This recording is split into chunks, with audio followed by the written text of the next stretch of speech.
So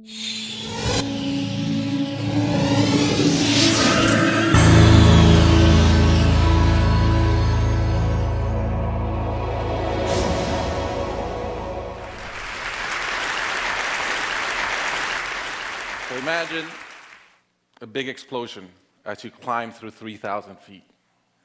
Imagine a plane full of smoke. Imagine an engine going clack, clack, clack, clack, clack, clack, clack. Sounds scary. Well, I had a unique seat that day. I was sitting in 1D. I was the only one who could talk to the flight attendants. So I looked at them right away, and they said, no problem. We probably hit some birds. The pilot had already turned the plane around, and we weren't that far. You could see Manhattan. 2 minutes later, 3 things happened at the same time. The pilot lines up the plane with the Hudson River. It's usually not the route. He turns off the engines. Now imagine being on a plane with no sound. And then he says 3 words, as unemotional 3 words as I've ever heard. He says, brace for impact. I didn't have to talk to the flight attendant anymore. I could see in her eyes, it was terror. Life was over. And I want to share with you 3 things I learned about myself that day. I learned that it all changes in an instant. We have this bucket list, we have these things we want to do in life, and I thought about all the people I wanted to reach out that I didn't, all the fences I wanted to mend, all the experiences I wanted to have and I never did. As I thought about that, later on I came up with a saying, which is, I collect bad wines. Because if the wine is ready and the person is there, I'm opening it. I no longer want to postpone anything in life.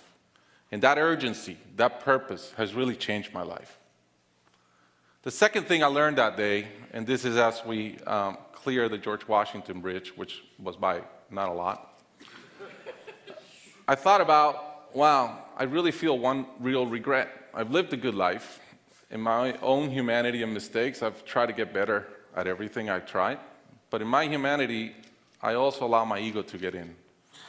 And I regretted the time I wasted in things that did not matter with people that matter. And I thought about my relationship with my wife, with my friends, with people. And after, as I reflected on that, I decided to eliminate negative energy from my life.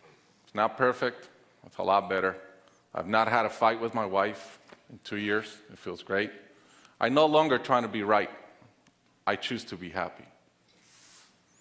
The third thing I learned, and this is as your mental clock starts going 15, 14, 13, you can see the water coming. I'm saying, please blow up. Right? I don't want this thing to break in 20 pieces like you've seen in those documentaries. And as we're coming down, I had a sense of, wow, dying is not scary.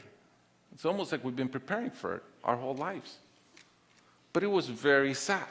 I didn't want to go. I love my life. And that sadness really framed in one thought, which is, I only wish for one thing. I only wish I could see my kids grow up. About a month later, I was in a performance by my daughter, first grader, not much artistic talent, yet. And I'm bawling, I'm crying like a little kid. And it made all the sense in the world to me. I realized at that point, by connecting those 2 dots, that the only thing that matters in my life is being a great dad. Above all, the only goal I have in life is to be a good dad. I was given the gift of a miracle of not dying that day. I was given another gift, which was to be able to see into the future and come back and live differently. I challenge you guys that are flying today.